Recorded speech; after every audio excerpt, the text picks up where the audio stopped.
Behind the Tee podcast brought to you by Scleritinnia Fanboy and Club Root Girl 1234.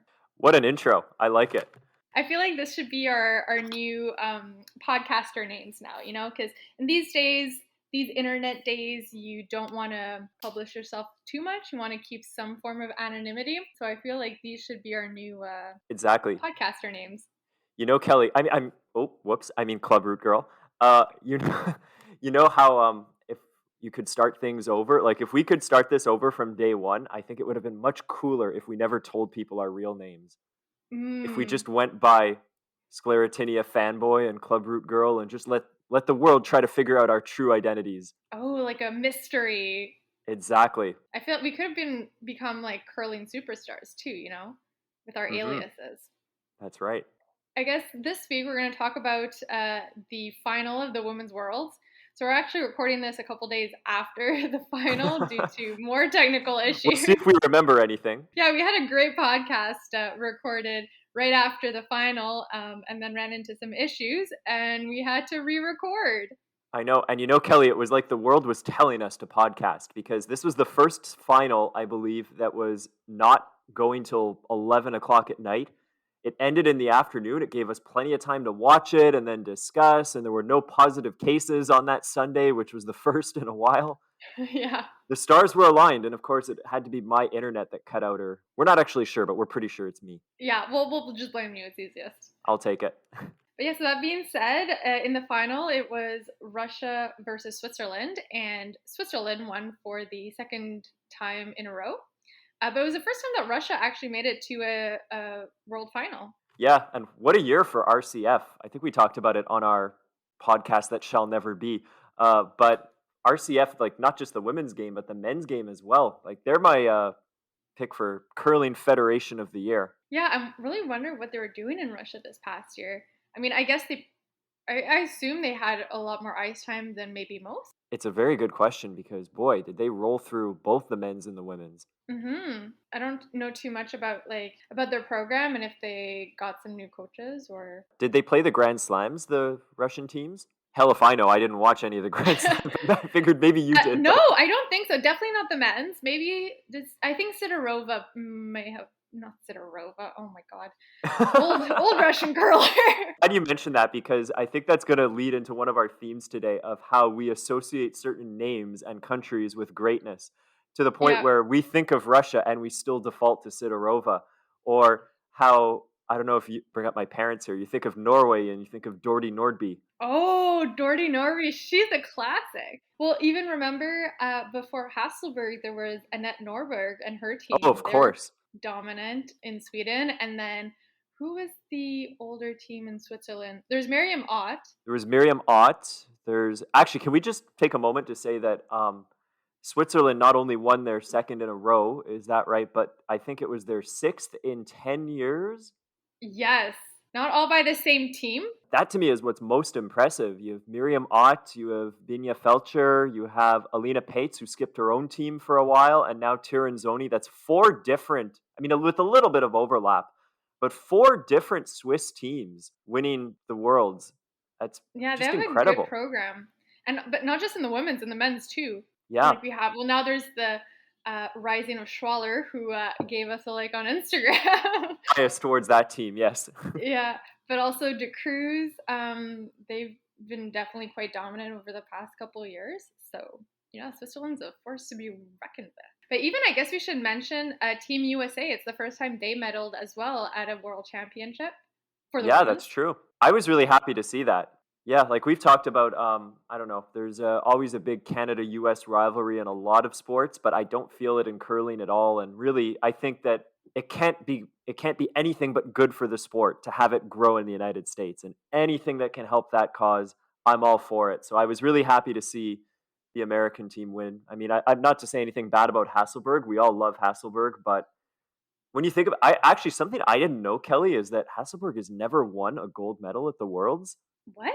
Oh, yeah, she's never won a world title. I didn't know that either. I assumed she had several.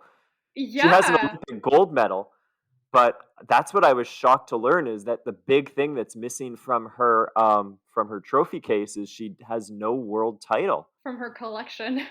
Exactly. She's got a bunch of silvers, but because they've won quite a few. They've won some Grand Slams, that's for sure. Won a yeah, Continental Cup, if you want to count that. That doesn't mean I don't anything. know if yeah, but Oh, but I thought they would have won a gold medal. So that means that Sweden hasn't won a gold medal since Norberg? that'd be unle or maybe what was her name? Sigfridsson? Did she ever win with Maria Oh, Pritz? I right. don't know if they ever did.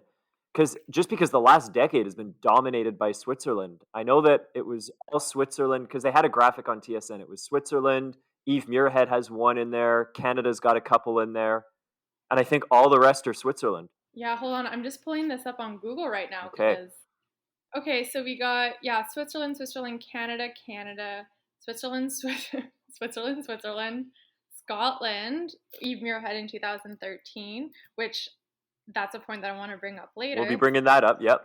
Actually, the last time that Sweden won a gold medal at the Women's Worlds was back in 2011 with Annette Norberg. Okay. So Sigfridsson too, she's won 2 silver medals, and then Hasselberg won 2 silver medals in 2018 and 2019. Okay, very Wow, interesting.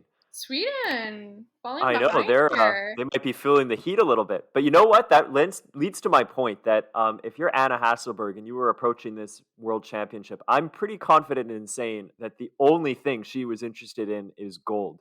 The moment Hmm. she was not playing for that gold medal, I don't think she gave the slightest you know what Oh, for about that sure, bronze medal game. Whereas for the Americans, that means a lot. So the right team won, in my opinion, and that's nothing against Sweden. It's just that this was beneath them, whereas for the Americans, this means a lot. So good for them winning. for sure. I guess you can say the USA was the underdog and definitely had the most motivation to win that game. Because to Hmm. be fair, not a lot of people care about the bronze medal game, right? No, I have to Especially say, the or go ahead, go ahead. I was just gonna say, especially the person who lost the game to get to the final. Oh yeah, like I'm okay with it at this level because you've got the format that they're using at the Worlds is they have 4 teams and they're 2 semifinals. The winners move to the final. The losers, okay, you get a bronze medal game. I'm okay with that. What I absolutely hated, I don't know if you remember this, but remember when they brought it in? They brought in a bronze medal to the Tournament of Hearts and the Briar back when they had a page playoff, which to me was just so stupid and so insulting to the teams that survived because there was a point where you only have 3 teams left in the competition. You've got a team in the final, you've got 2 teams fighting to get to the final, and wait, the losing team is who's there's only 3 teams left. How could you get anything less than bronze? I know. And it was a shameless ploy by the Canadian Curling Association to get more revenue and have another draw. At least, okay, that's a True, but then also even the fans like don't really care about the no. bronze medal game unless you were a fan of one of the teams playing. But like, I'm sorry to be honest, I didn't even watch the bronze medal game, Oh, I never did. Yeah, I when the Tournament of Hearts was in Montreal, I got offered free tickets to the bronze medal game, and I was like, "Nope, no, thank you." especially it's played the morning of too. Oh yeah, like Like, I'm not 10 gonna a.m. wake up on at 9 Sunday morning. a.m. Oh no, Yeah. get off topic for just a moment here. This is something. This has been one of my soapbox things for many years. Maybe you'll agree with me.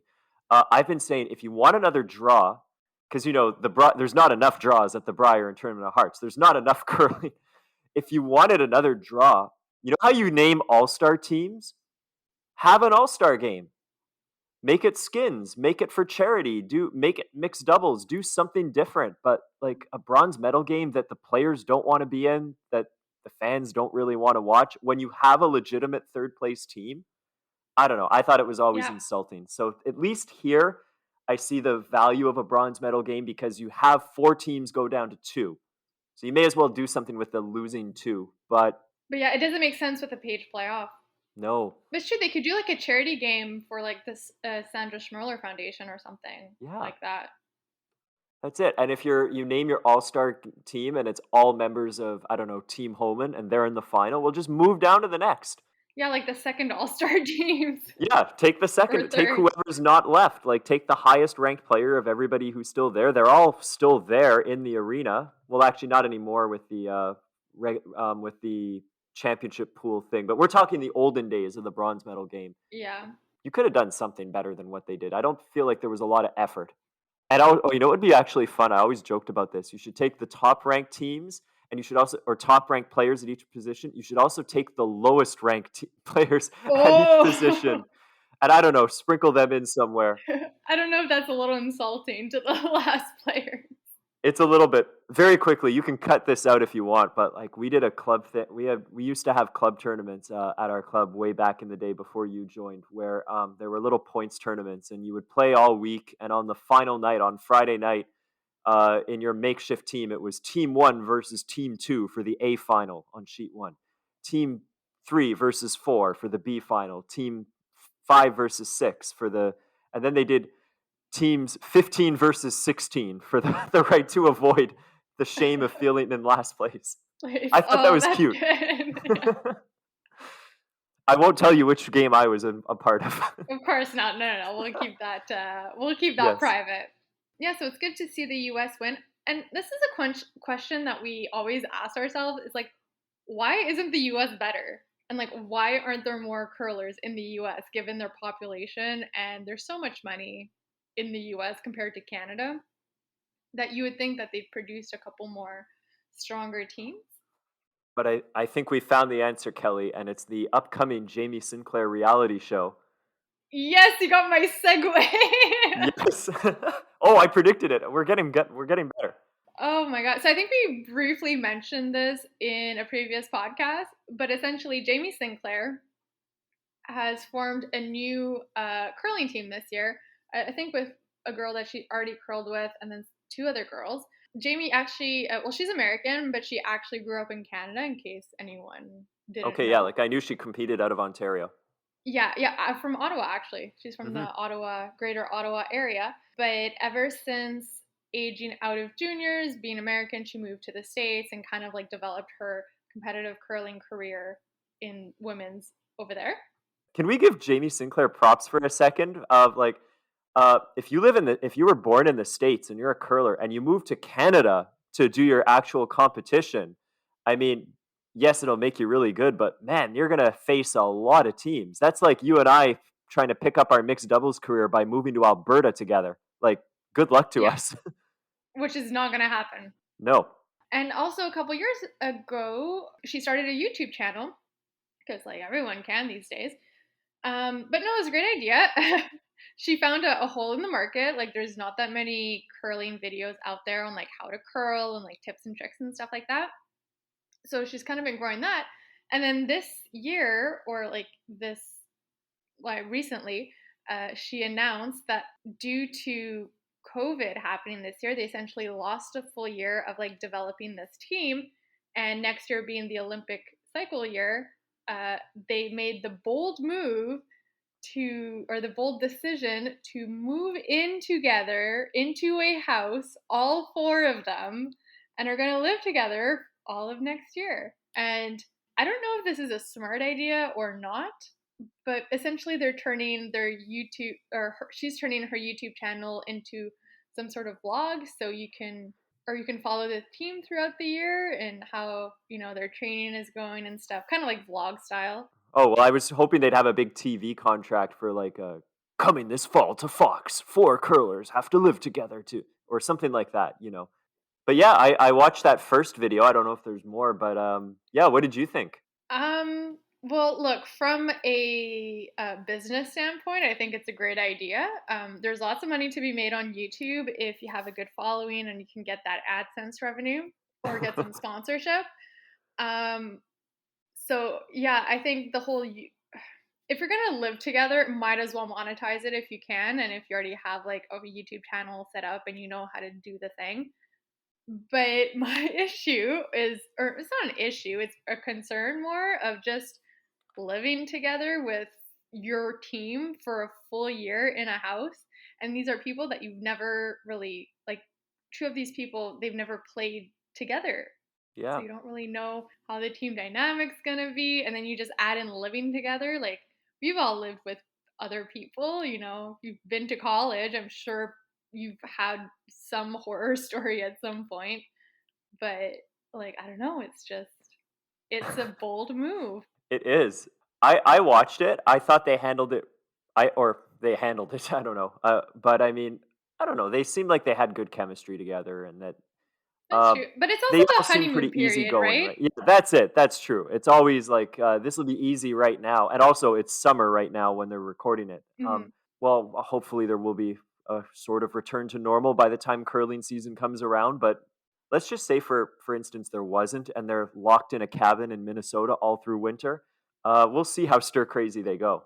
Well, imagine too. So we have the Summer Olympics that are still technically supposed to happen in Tokyo this year, Yeah, but I get I'm more pretty doubtful sure it's every going to day. get canceled. Yeah, Yeah, but what if like they're doing this and then we find out in a couple months that the Winter Olympics are going to be canceled too? You've like dedicated a year to of your life to this. I And I know. mean, I don't know what the situation is with everyone if they have like partners or anything like that. Like I assume they're all single to like Yeah. agree to go live in a house with your teammates. And then what would happen if the Olympics do get canceled? Will they still decide to live together, or they're like, "Okay, we're moving out.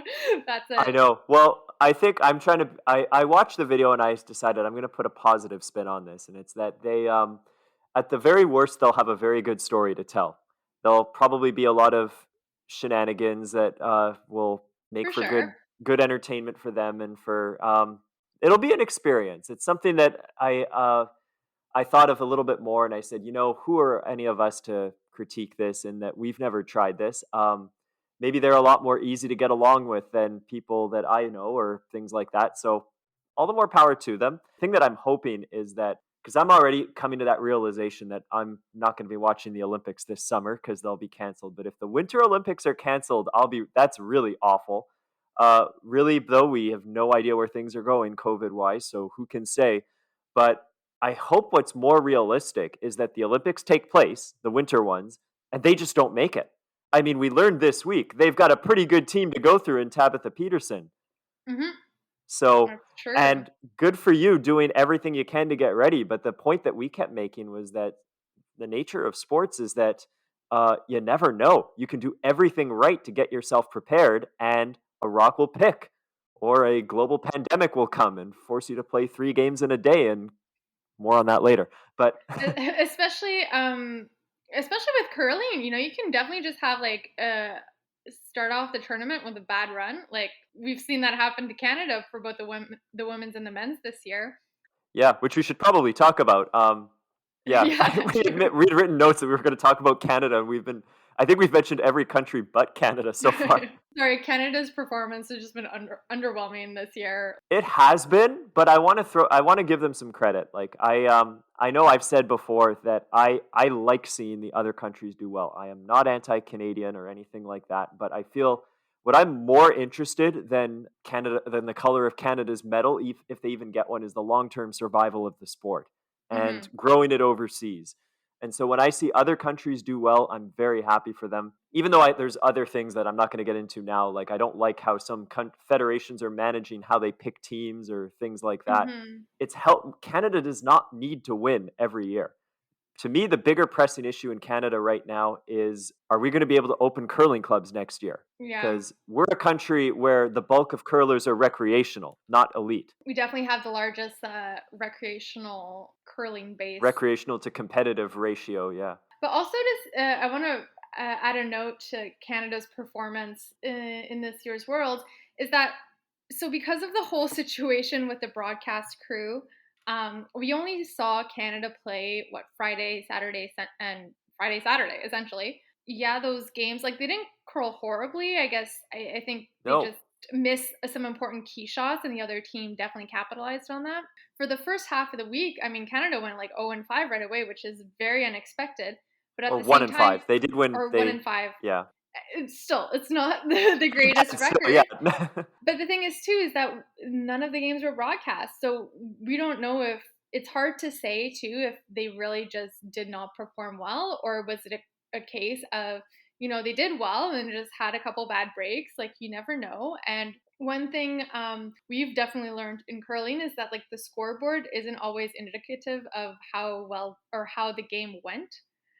You can Hmm. have like a game that ended like 7-4 or something, and you're like, oh wow, that was like a blowout. But in fact, it really wasn't. It was just like a bad break that allowed the other team to like take 3 or something, Yeah, and Yeah, we can't talk too much about it, I guess, in a sense. no, I mean, like, from the little bit I saw before the cameras went off, was Canada was playing well. They were not getting thoroughly outclassed or anything like that. They were right there in the game, and they missed shots at the one time they couldn't. And we've all been there. We've played in these tight games where you've done everything right, and now you've got that one key shot. You've made much harder shots in the game, and oh no, you miss it. It happens. Mhm. It's part of curling, and I think what happened ultimately is they got into that rut of we've all lost our confidence, right? At times Yeah. where in curling, it happens to us more than it happens to them, I dare say. But you get into those moments where you doubt yourself, and that's so hard to come out of.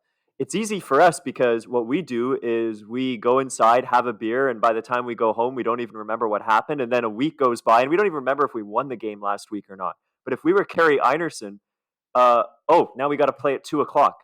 Like we have to go Yeah. right back out there again and play like Switzerland or something like that. So they had a very, very difficult draw. They had a very difficult situation to have to deal with. And I think they did get a lot of support in the end, but there were a lot of people who I think just are entitled by the fact that we're Canadian and or feel that we're owed success by our representatives, and that narrative needs to change, in my opinion. Yeah. They were very admirable representatives despite their record. Yeah. And also just to add too, like wasn't just trying to get a gold for the world medal. Like there was the pressure of playing for Canada for the first time, which is very stressful in itself.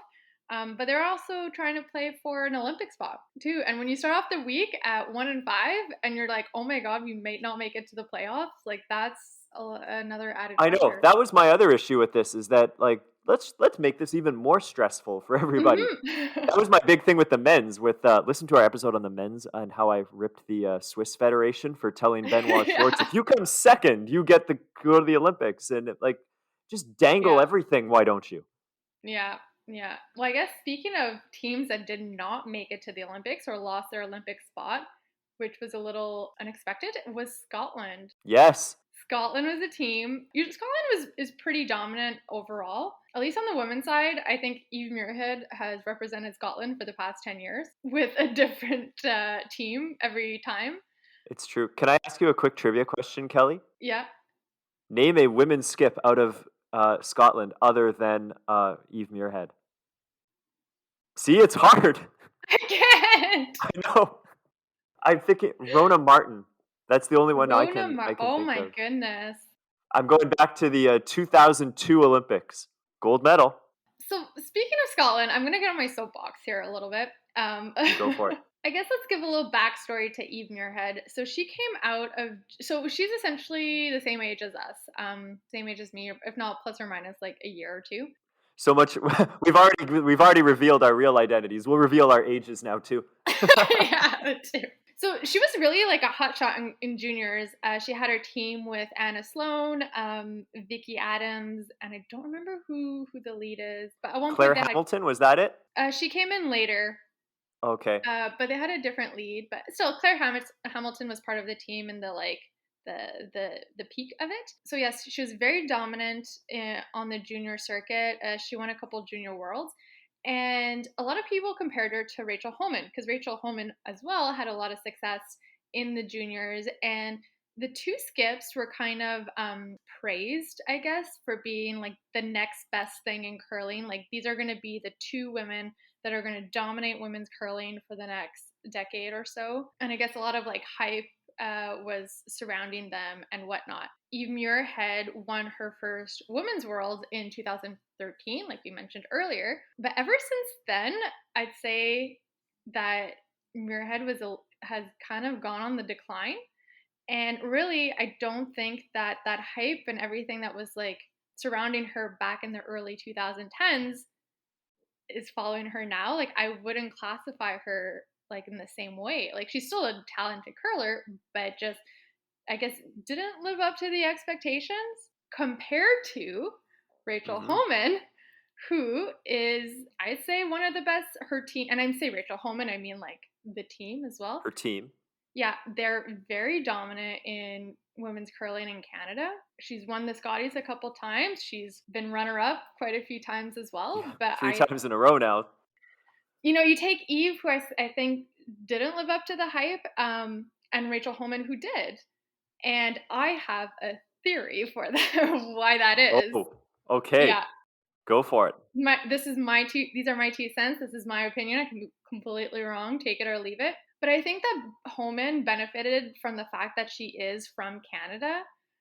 Like, yeah, she was great coming out of juniors, but she was going into women's, and she still had to, although as great as the team was, she still had to compete and like fight her way to win a Scotties title. Like, she was coming in when Jones was the dominant team, right? Like, she Hmm. had to, like, I guess it wasn't easy for her to win, right? She still had to work hard for it and like prove herself. And I'm saying her, I mean the team. Like, they still had to work in order to be successful. And also just having to play against other very good teams, it's, I guess, a little humbling in a sense. Whereas Eve, she was the only thing in Scotland. She did not have to fight her way to get to represent Scotland. It was handed to her. The Scottish Federation essentially picked her, and they're going to be like, she's going to be our poster child, she's going to be our representative, and we'll make sure that she has a team and yada yada. And I think she kind of fell into I don't know what you want to call it, but like, Child celebrity yeah, and like, syndrome. and this has happened. Like, it's not specific to curling; it happens in other sports too. Like, for instance, you take tennis here. You had Eugenie Bouchard out of Quebec, who Oh was a yeah. young hotshot tennis player, and she had a couple great years, and everyone was like praising her. She's going to be the next Serena Yeah. Williams, whatever. And It's a lot of pressure to put on somebody who's 19 years old or whatever. exactly. Well, it's a lot of pressure. I think also ego plays a little part in it. You're young and dumb, right? We all were there, like, went through that. And if you have people who are constantly telling you how amazing and fantastic and great you are, and you're never challenged, not saying that she is, but this is my speculation. And yeah, and then her team that she came out of juniors with, like, slowly but surely, like, they've all retired from curling for one reason or another, and she's just kind of been on a rotation of other players, and she just never was able to regain that success that she initially had. And I don't know if she ever will, because there's still no other team in Scotland. Yeah, we had a hard time thinking of another, and Yeah, I can tell I'm sure you a there's certain. some junior teams, but Well, I can tell you, Kelly, a certain team from Scotland will not be following us on Instagram after that. But not after that. but some very interesting points, and I think I have to throw in that just to give Eve Muirhead the benefit of the doubt here, in that I don't think she had as bad a week as everybody thinks. In that I know her record was not very good. They failed to make the playoffs, and Scotland missing the playoffs. Well, just quick aside, because we made predictions for every draw here. We had a little internal competition, and it did not go particularly well for either of us, but I won. I defaulted to the fact that you see Scotland and you just assume they're going to win. I'm Yeah, bad at this where I associate Scotland with curling greatness. When I see the name yeah, Muirhead, I'm like, oh well, she'll win this. And when she played RCF, like I don't know when she played RCF. I don't know if it was in like on the Thursday of the round robin. I would have picked RCF, but if it was the opening draw, because I don't remember when they played at all, I for sure would have picked Scotland, just because same. that's the name I recognize, that's the name I know. So I personally blame Eve Muirhead for the decline of Scleratinia fanboys rankings. But in her defense, just to get back to that, Yeah, I feel like she didn't get a lot of run support. Every time they did an update, and by the way, wasn't it weird that there was no Kathy Gauthier doing updates? I don't know if I we've acknowledged know. that yet. It was so weird. Hey, the woman paid her dues. Yeah, she did. She spent her time in the bubble. But when they did their updates, it was always like Eve shooting against 6 or something, and she would cut them down to 5. She'd make a great shot. But I feel like she didn't have a lot of support. But maybe that's for the reasons you described, and that it's been difficult to get any kind of consistency going with her in Scotland. Yeah, and this is like, I guess this is the final point I want to like make, is that in 2013-ish era, like, we would have put Eve Muirhead at the top. Like, she would have been like, who's gonna win the worlds this year? Scotland's definitely up there. Canada's gonna compete. Sweden, Switzerland, like, up there.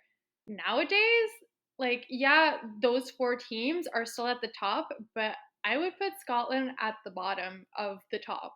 And Sweden, like I think Sweden, Switzerland, and Canada are better than Scotland. I'm just gonna say it. Oh, for sure. It just got me thinking watching the last couple days of the women's worlds, and I was like, you know what, like we all aged out at the same time, and I just remember her being like the next big thing, and she's not the big thing now, and it hasn't even been 10 years. Yeah, that's we talked about this on our lost episode. That when we're rich and famous, we'll be in some blooper reel vault or something. But anyways, so I think one of the problems, welcome back. Kelly just cut out a large segment where I totally lost my train of thought.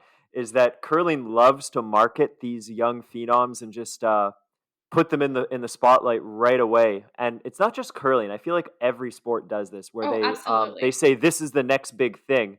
And how often does that materialize? And I don't like it. I don't think it's a fair Hmm. position to put Eve Muirhead in, or anybody in, when they're very young, and even though they're really good, somewhat inexperienced. This is a quick aside, but I just want to tell you this because I never liked this much. We see Rachel Homan at the Tournament of Hearts every year, right?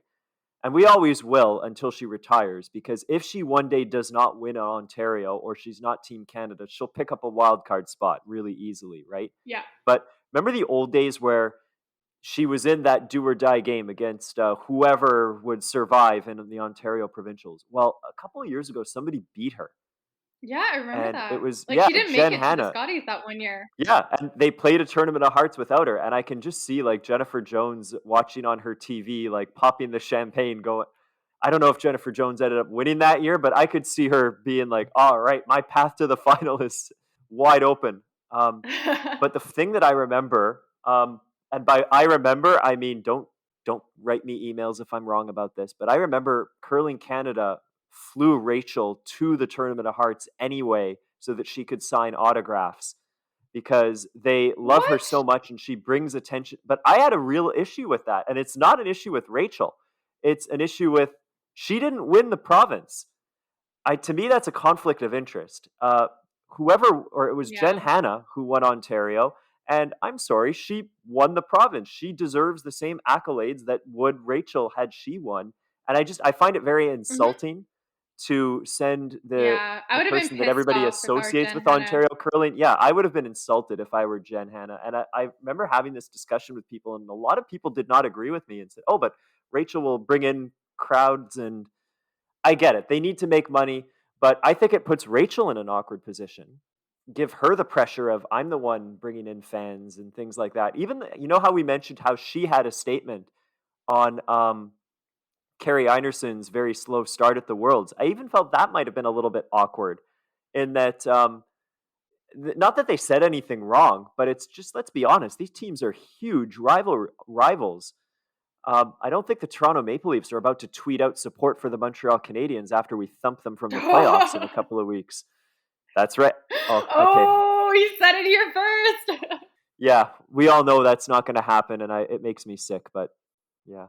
Anyways, I don't even know where we started that No, I conversation, but mean, just, that was kind of all I had to say about yeah, curling greatness. don't throw these people into the spotlight. Yeah. Share the spotlight is my thought. If there it like I think in any sport, if there is an athlete, a young athlete that like has a lot of potential to be very great, I think the best course of approach is to kind of hold them back or like keep them away from the spotlight and just try to foster their potential, and then like once they're fully fledged adults, then like throw them to Right, the wolves, if you will. right. Or history has proven that hyping up young athletes at a very young age is just not great for them. I'd like to think in curling it's all relative, though, and it's just not that big a deal. But what we're saying is still true to an extent. Yeah. So, another topic of conversation that I want to talk about before we wrap this episode up, I stumbled upon this article that came out, well, I guess quite a while now, or a week ago. This was published in the Curling News, which is part of like Sports Illustrated, and it's all about the Czech team who protested the fact that they had to play 3 games in one day. And I read this article and it made me kind of mad. Not mad, but let's just say I had absolutely zero sympathy for this team. And I sent you the article to see what you felt about it too. And I think you shared the same sentiment as me. Yes, we both came up with the statement or with the tagline, "Check your privilege." Yeah, which I think is a great one on your Hmm. part. So I guess to explain kind of what happened. So the first Sunday of the Women's Worlds, the first draw was canceled due to a positive test or a couple positive tests actually from Yeah, the broadcast crew. So they kind of put everything on halt, and then they actually resumed competition later in the afternoon, but with no broadcast crew at all. But it was still pending to see what was going to happen with that draw that was canceled. It was going to be played, just time was TBD. So what ended up happening is that they played that last draw on Friday, I believe. Essentially, it was now the last draw of the round right. robin, and that meant that the Czech team, with I guess like they weren't the only ones. There was other teams as well that had to I play. think they were the only one that it affected. Were they the only one? I think they were. I don't quote me on that, but I think they were. Okay, still, I don't have any sympathy for him, but so yeah, just so happened that the Czech team had to play 3 games in one day, and they were not happy about it, and they kind of did this soft protest where I guess during like the practice time before the games, you still had to wear masks, and they wore masks, and they wrote hashtag not fair on it. I got to give them credit because it's not easy to write on a mask. I've tried. And so I was reading this article, and okay, let's just start off by saying that no one likes to play 3 games in one day, especially 3 10-end games, but it's not unusual. It happens. I've played my fair share of 3 games in one day. I know you have, but Right. it's not going to kill you. Yeah, you did it at one of your national events. Yes, and that was built into the draw. And that was planned. Like, that's Yes. insane. And I wanna sit here and go like, "Oh, come on, it's a national event, they should know better." But the reality is, you've got X amount of time and X number of sheets. You have to it's Yeah. not gonna work out for everybody. And we could have a whole other conversation about how, let's put the Quebec team at 3 games in a day. Would they have done that to Manitoba? Would they have done that to Alberta? That's another chat we can have Oh, another but time. I know in this But case, in at the Junior Worlds, they did your 4 teams, 3 or 4 teams. Anyways, we were a handful of teams that had to play that 3 games in a day, but there was one day where we only had one game to play. it's hard to make a draw, and we've all done this, and that's why I don't have any sympathy really. And I've calmed down because we initially recorded this a few days ago where we were both a lot more heated, but we're Yeah, calmer now. But I agree with you. I don't have any sympathy because we've all had to do this, and we've had to do this because of bad draw making or just the constraints of the number of sheets and the time we have. Uh, Whereas here, this was because of COVID. I yeah. mean, you and I questioned the appropriateness of even having this whole tournament or this whole bubble thing, Well, especially in the middle of Alberta where COVID is just going completely out of control.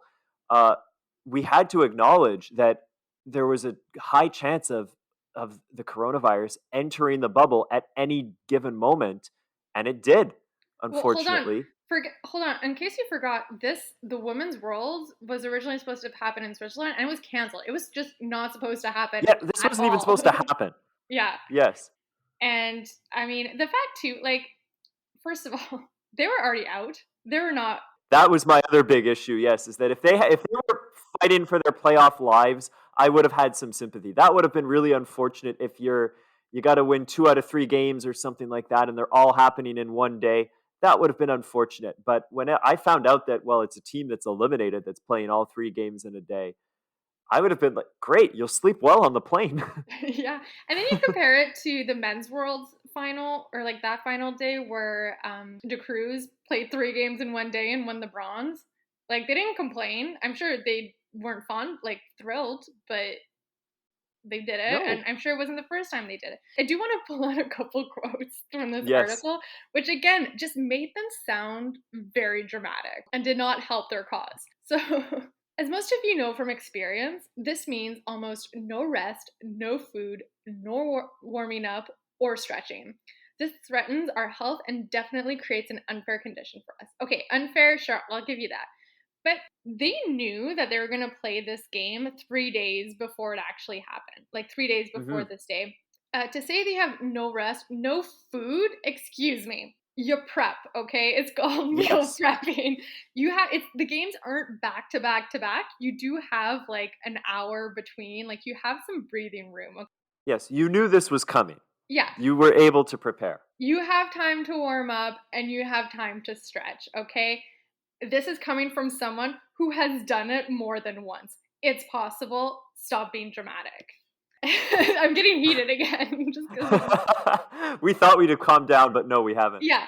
We've known this decision for 3 days and tried to offer a different solution that would not mean 3 games in a row for anyone. Of course, this has also affected our mental health in the last few days and the games we had to play. Let's pause here for a second. You say you offer different solutions, yet you do not tell us what those solutions were. So, as far as I know, they weren't realistic. The draw is set for everyone to have 2 games a day or whatever, and they're stuck to fit another draw in. Like, there's just no choice. If it's not you, it's going to be another team. And to be honest, the game didn't matter either. So, then the other point where they say it affected your mental health, I'm sorry, as a coach, you should know that do not let your team get worked up about this. Be more proactive and being like, okay, we're gonna tackle this 3 game day kind of thing, as opposed to whine about it. And yeah, if Yeah. the approach I think, I'm pretty sure it did affect their gameplay, but like that's on you. Sorry, I'm being really harsh. I could not agree with you more in that this is a bit of a bold statement by the two of us, but we're going to go for it. That's really bad coaching.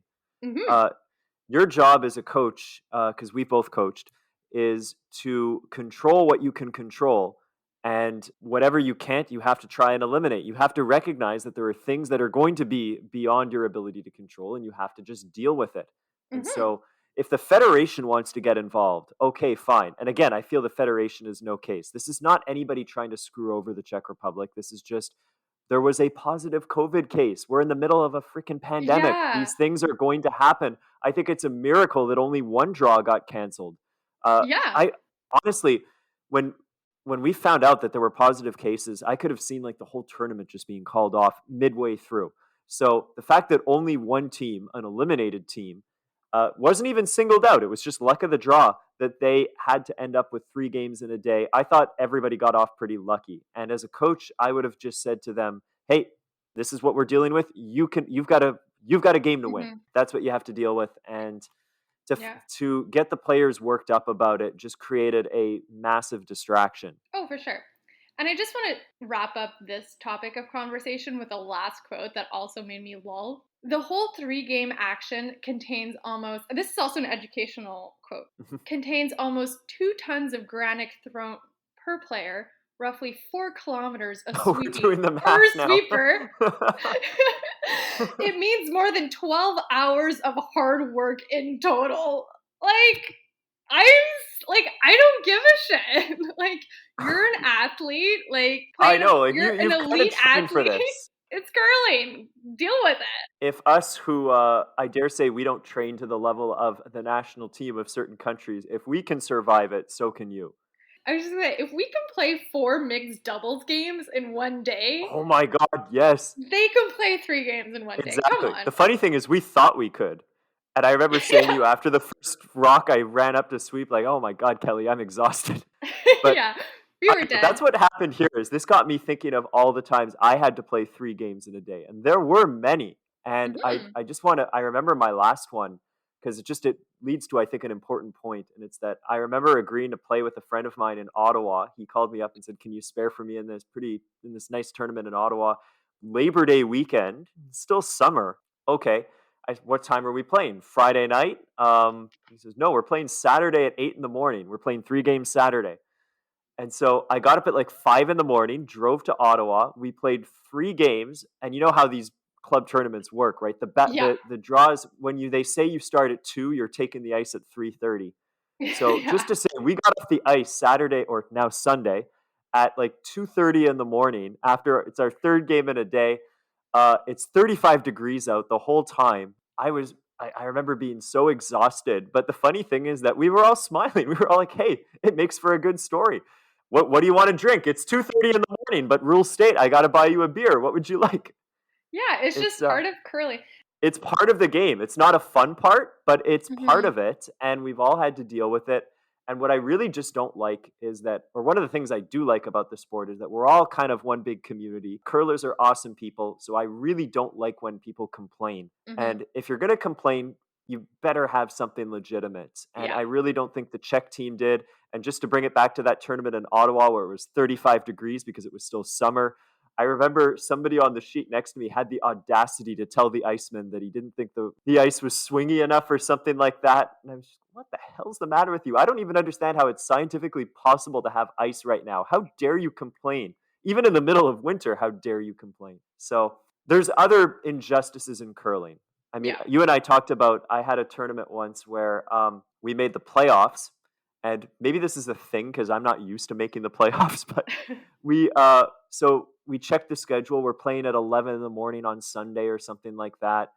And I got a call from not the tournament organizer, but from a friend of mine at 8 in the morning that Sunday going, you're playing at 8:30. No, we're playing at 11. He goes, no, they changed the draw. You're playing at 8:30. I remember you telling me this. Yeah, and so we booked it to the club, and we scarfed down some Tim Hortons on the way, and we got there only 5 minutes late. We ran out there half awake, and we somehow won our game. And like that to me was an injustice, changing the schedule and not Yeah. telling the team that it involved.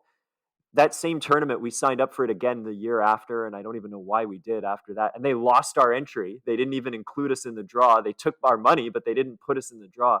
That was an injustice. That was worthy of complaining about. Yeah. This, I don't think so. And just to finally wrap this up and give the Czech team the benefit of the doubt is that this is easy for us to diagnose because we've all been there. If you're a curler from the Czech Republic, I'm guessing you haven't. You've probably not gotten up at 5 in the morning to drive to Ottawa, or you probably have not played at a junior national where there's only 5 sheets and 13 teams or whatnot, men and women's, and Yeah. you have to fit it all in. So they're not used to this probably being, I'm guessing, one of a dozen curlers in the. No, that's not fair. I don't know how many curlers there are in the Czech Republic, but I But dare I say get there's a your lot point. less than there are here. Yeah. So they're not used to it. Yeah, the Czech are still like relative to other curling countries, they're definitely on the smaller scale. And maybe they have better draw makers than we do here in Canada. I never had to play that. It's funny because I just want to say I thought that I'd be much calmer about this. I Yeah. thought that I would have been like, after a week, we would have mellowed out about this, and we're both like, we could talk about this for another 3 hours. Oh, for sure, for sure. Oh. So we got to point out, we put this up on our Instagram, but I won the office pool results. I think I came in. So that just one more time, we tried to pick the winner of every game at the Women's Worlds. We did this together for the men's, and it was really awkward because Kelly would go and make a pick, and then I would go in and change it. And then you did this too, right? We did it Yeah, vice yeah, we both versa. did it. It just makes it really awkward when you get them wrong. I know. So we did a little competition. I'm gonna brag that I crushed Kelly, but in reality, I only beat her by 1 point. I beat Club Root Girl by 1 point. Just to say, so I picked for all of the round robin games, but ended had some technical difficulties for the quarter, semi, and final and the finals. So that's why my score is of only 60. The 60 is only the round robin games. Sclerotinia fanboy got what, 61? I think so. I'm just checking right now. So yes, Sclerotinia Fanboy came in a tie for 320th overall with 79 320th? points. And I was gonna leave. When we put this up on Instagram, I was gonna blur your ranking just to be fun, just to save you the embarrassment. But then I was like, too lazy. The You embarrassment were, of 1,868. that's right. We'll come Uh, back next year, more prepared. That's right. But it was fun, and we were only 1 point apart. We were only 1 point apart, yeah. So that was our predictions. So no bar stools for us, no camping equipment for us either. But Kelly, even if we had come in first place, being Quebecers, we wouldn't have been allowed to win that anyway. So we just Yeah, have to buy that's our own true. bar stools. So there's that. We've talked about the Czech Republic. We've talked about RCF. I only have two other things, very quickly. One is that Le Gruyere is really good cheese. Oh, is it? I've actually never had the Gruyere cheese. Oh, you have? Oh, No, you I have to haven't. have it. It's so good. Oh, really? It's well, Is it like a brie? Is it more like what kind of where does it fall no, in no, the it's cheese stronger. spectrum? It's solid. Like it's Okay. so it's not soft. It's Hmm. it's really good if you like turn it into fondue. Oh, like a raclette? Yeah, it's that kind of style of. Okay. There's definitely some cheese aficionado who's listening right now and going, "This guy doesn't know what the hell he's talking about." But at least I know that it's more of that style. But I mention that because it's the title sponsor of, or not. It wasn't the title sponsor, sorry, but their ads were everywhere at the Worlds. And when I was with the Europeans, they were the title sponsor of that, and they were just giving out cheese everywhere. They had free samples every day, and it was so good. Don't you win an actual like roll of cheese? Yes. Yes. Oh my god. I mean, you know how people say my dream is to win an Olympic gold medal, like Jamie Sinclair camping out. I would do a lot to win one of those wedges of cheese. Like Oh they were yeah. enormous. The only thing is that I wondered, well, it's the European Championship, so they don't have to go through customs when they fly home. But let's just say I had won one somehow. I'm not allowed to bring that home. And that would have been so devastating. I would have been just like, well, I'm not leaving the airport until I can eat it all. That's it. It's like all you eat on the airplane. It's like I will skip the meal. I got my cheese. It's good cheese though. Yeah. Okay. You can get some at the market, but it's pretty expensive here. It was dirt cheap in Swi well, actually, no, nothing is dirt cheap in Switzerland, but Yeah. it was Cheaper. cheaper, or at least, I mean, their currency is so valuable that it made it look cheap, but No, actually, so I've been to, well, we both been to Switzerland, but the time I went to Switzerland, the Swiss franc was on par with the Canadian dollar. So you really saw how expensive Switzerland is. When a small, like, filter coffee cost me $5, I was like, oh, that's true, yeah, it was on par, it was. yeah. Yeah. And this is a tip for you travelers out there if you really want to see, because you know math is hard, especially with conversions and stuff like that and different currencies. If you really want to see like the value of the currency or like how expensive stuff is in that country, go to McDonald's and order a Big Mac combo. It's a thing. It's called like I call it, but it's called the Big Mac ratio. And so here, like a Big Mac, no, I swear to God, it's a thing. Yeah, wait, is this a no, but did you invent this? No, I didn't. It's a thing. Okay, no, it makes I thought you claimed it, so No, no, I did. I can't take props for this. But essentially, like a Big Mac combo, no matter where you are in the world, is a Big Mac combo. So here, with tax, it comes to like $11 something for Big Mac, fry, medium, Coke. And if you do the conversion and then you compare how expensive that Big Mac combo is where you are, you can see how expensive it is. So here, without tax, it's $9 and blah blah blah cents. In Switzerland, it was $15. yeah, I remember that too. So Switzerland ain't cheap, people. Yeah, I remember that actually now that you mention it. Yeah, if ever you travel and you're like, am I getting scammed here for like my food or whatever? Just go to McDonald's and just see what the price is. And Oh, very interesting. Yeah, that's a good way to do things. yeah, yeah. So yeah, but yeah, that cheese is really good. Okay, And the only other I'll try it once. Next time I'm at the market. thing I noted was that I was really sad. I had my box of Kleenex, or oh, sorry, my box of Scotties, wrong sponsor, ready to go at the end, ready for Vic's little closing montage, which we always tear up during Vic's I montages right love at the Vic end. montages. There Yeah, wasn't any. that's It true. was There just like, wasn't. yeah, there wasn't. Well, how could there be? They didn't broadcast 75% of it. I know, but I was expecting some poem about that or something, about some closure, or I was Yeah, expecting this big emotional thing about Vic and what a tough year it's been for the crew and everything. And because this is it for the crew as well. Like this is it. Like that's it, yeah, because there technically is more curling. There's going to be the mixed doubles worlds, and I guess they actually will cover it, but they'll be from their basements in Toronto, right? yeah, Even though we love doubles, like this is our last episode. We're not yeah, going to yeah. podcast about it, but I even I um, think they're only airing like 3 draws. yeah, and even then they might just pick up the world feed.